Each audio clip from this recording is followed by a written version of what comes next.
खाना काबा को कौन और कब तबाह करेगा? रसूलुल्लाह सल्लल्लाहु अलैहि वसल्लम ने फरमाया कि क़यामत की सबसे बड़ी निशानी ये है कि एक मर्द मक्का में दाखिल होगा जो कि खाना काबा को गिरा देगा और उसके टुकड़े समंदर में फेंक देगा। उस आदमी की निशानी ये है। बिस्मिल्लाहिर्रहमानिर्रहीम। अस्सलामु अलैकुम नाज़रीन, खाना काबा अल्लाह ताला का घर है और उसकी हिफाजत की ज़िम्मेदारी भी खुद अल्लाह ताला ने उठा रखी है। लेकिन ये क़यामत की निशानियों में से एक निशानी है कि एक शख्स खाना काबा को गिराएगा। नाज़रीन, इस वाक़े की तफसील से पहले आपको बताते चलें कि जब यमन के बादशाह अबरहा ने खाना काबा को गिराने की कोशिश की थी तो उसका क्या हशर हुआ था। हज़ूर अकरम सल्लल्लाहु अलैहि वसल्लम की पैदाइश से सिर्फ 55 दिन पहले यमन का बादशाह अबरहा हाथियों की फ़ौज लेकर काबा ढाने के लिए मक्का पर हमला आवर हुआ था। उसका सबब ये था कि अबरहा ने यमन के दारुल सल्तनत सना में एक बहुत ही शानदार और आलीशान गिरजाघर बनाया और ये कोशिश करने लगा कि अरब के लोग बजाय खाना काबा के यमन आकर उस गिरजाघर का हज किया करें। जब मक्का वालों को ये मालूम हुआ तो कबीला कनाना का एक शख्स गैज़ो गज़ब में जल बुनकर यमन गया और वहाँ के गिरजाघर में पखाना करके उसको नजासत से लथपथ कर दिया। जब अबरहा ने ये वाक़या सुना तो वो तैश में आपे से बाहर हो गया और खाना काबा को ढाने के लिए हाथियों की फ़ौज लेकर मक्का पर हमला कर दिया और उसकी फ़ौज के अगले दस्ता ने मक्का वालों के तमाम ऊँटों और दूसरे मवेशियों को छीन लिया। उसमें 200 या 400 ऊँट हज़रत अब्दुल मुत्तलिब के भी थे।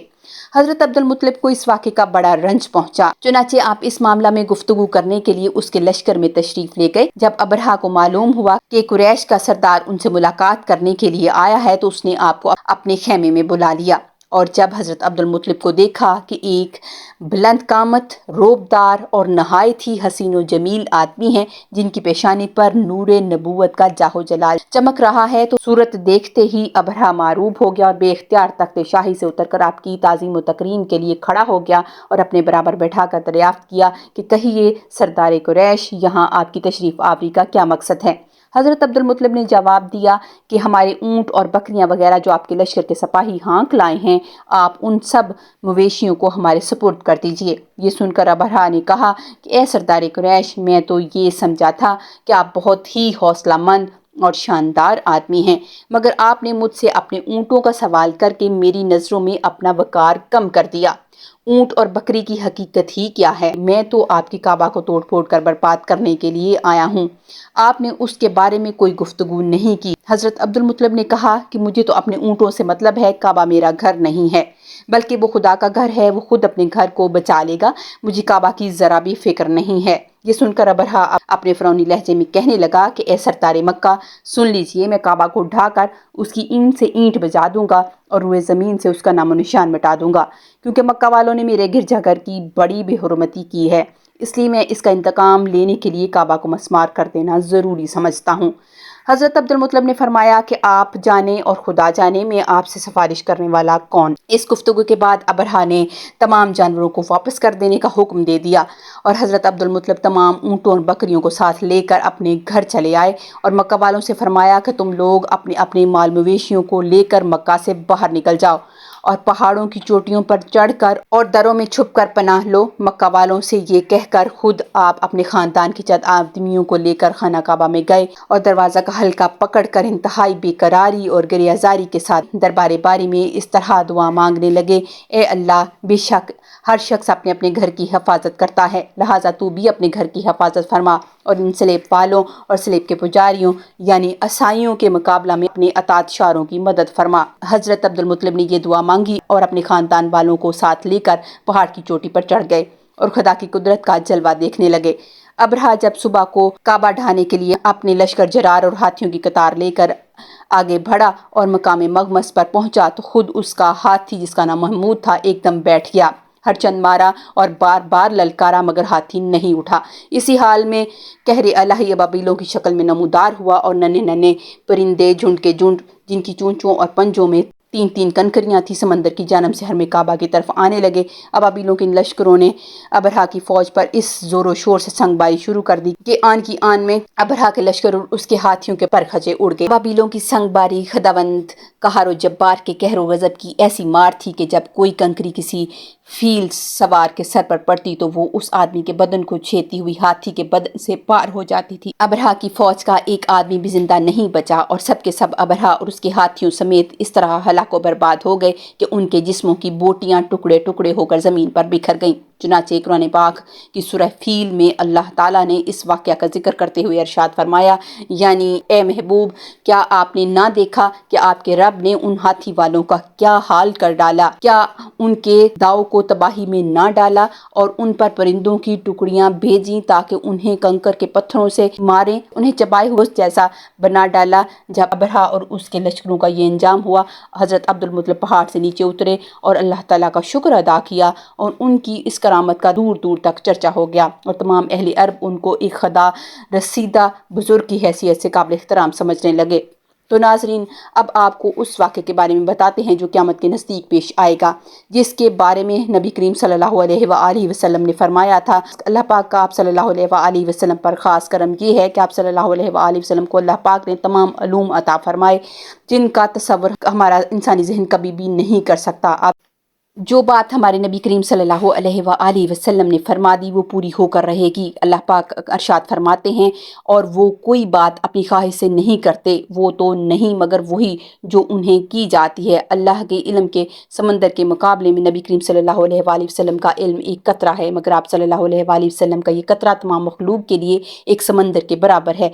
ये बात सच है कि हम आप सल्लल्लाहु अलैहि वसल्लम के इल्म के बारे में अंदाज़ा नहीं लगा सकते। अल्लाह की ज़ात तो बहुत ही वसी है, हम उसका अंदाज़ा किस तरह लगाएंगे। आप सल्लल्लाहु अलैहि वसल्लम ने अपने से पहले गुजरे हुए अंबिया कराम और उनकी उम्मतों के साथ साथ आने वाले वक्तों के बारे में भी अपनी उम्मत को आगाह कर दिया। मुहद्दिसीन और मुफस्सिरीन का कहना है कि जब क़यामत करीब आने वाली होगी तो खाना काबा को गिराए जाने का वाक़या पेश आएगा। जिन लोगों को इस बारे में इल्म है उनको इस बारे में हदीस मुबारक की रोशनी में बताते चलें, खाना काबा अल्लाह पाक की निशानियों में से एक अज़ीमुश्शान निशानी है। जब तक खाना काबा कायम है उस वक्त तक दुनिया भी कायम दायम रहेगी। जब खाना काबा को गिरा दिया जाएगा तब क़यामत रूनमा होगी। जब क़यामत करीब आएगी एक बदबख्त हबशी खाना काबा को गिरा देगा, फिर क़यामत आएगी। उस कमीने हबशी के बारे में आप सल्लल्लाहु अलैहि वसल्लम ने इरशाद फरमाया, उस हबशी की शक्ल सूरत ऐसी होगी कि वो छोटी पिंडलियों वाला हबशी खाना काबा को गिराएगा। जबकि बुखारी शरीफ में लिखा है, रसूलुल्लाह सल्लल्लाहु अलैहि वसल्लम ने फरमाया, गोया उस हबशी को देख रहा हूँ, वो काला चौड़ी टांगों वाला काबा के पत्थरों और ईंटों को उखाड़ उखाड़ कर फेंक रहा है। बुखारी शरीफ में है कि क़यामत के वक्त हज़रत ईसा अलैहिस्सलाम के पर्दा करने के बाद जब लोगों के सीनों से कुरान पाक अल्लाह ताला उठा लेगा तो उसके बाद वो बदबख्त हबशी खाना काबा को गिराएगा। इस हदीस में अफज लफ्ज़ इस्तेमाल हुआ है और अफज वो है जो अकड़ता हुआ चले या चलने में उसके दोनों पंजे नज़दीक रहें और दोनों एड़ियों में फासला रहे। वो हबशी मर्द जो क़यामत के करीब खाना काबा को ढाएगा वो इसी शक्ल का होगा। दूसरी रवायत में ये है कि उसकी आंखें नीली, नाक फैली हुई होगी और पेट भरा हुआ होगा और इसके साथ और लोग भी होंगे। वो काबा का एक एक पत्थर उखाड़ डालेंगे और समंदर में ले जाकर फेंक देंगे। ये क़यामत के बिल्कुल नज़दीक होगा। यहाँ ये बात भी ज़हन नशीन रहे कि इन क़यामत की निशानियों से मुतल्लक़ रवायात में चंद एक मामला तो शख्सियात को छोड़कर उनका ज़ाहिर होने का वक्त, हालात, शख्सियात तो अक़वाम आलम का मामला काफ़ी नामालूम है। वाज़ेह नहीं है कि इस पर कोई हतमी राय दी जा सकेगी कि कब कौन ये कैसे खरूज करेगा वगैरह। आजकल के सियासी तनाज़ुर में लोग और अक्सर उलमा अकराम भी ये समझ रहे हैं कि बस क़यामत सिर्फ चंद सालों या दहाइयों में आने वाली है। काबा और मस्जिद नबवी को हबशी जंगजू तबाह करेंगे और ये खुद ज़मीन में धंस जाएंगे। आइंदा चंद सालों में इमाम मेहदी और हज़रत ईसा अलैहिस्सलाम का नज़ूल हो जाएगा। बरमूदा ट्रायंगल से दज्जाल नमूदार होगा और फितना फैलाएगा।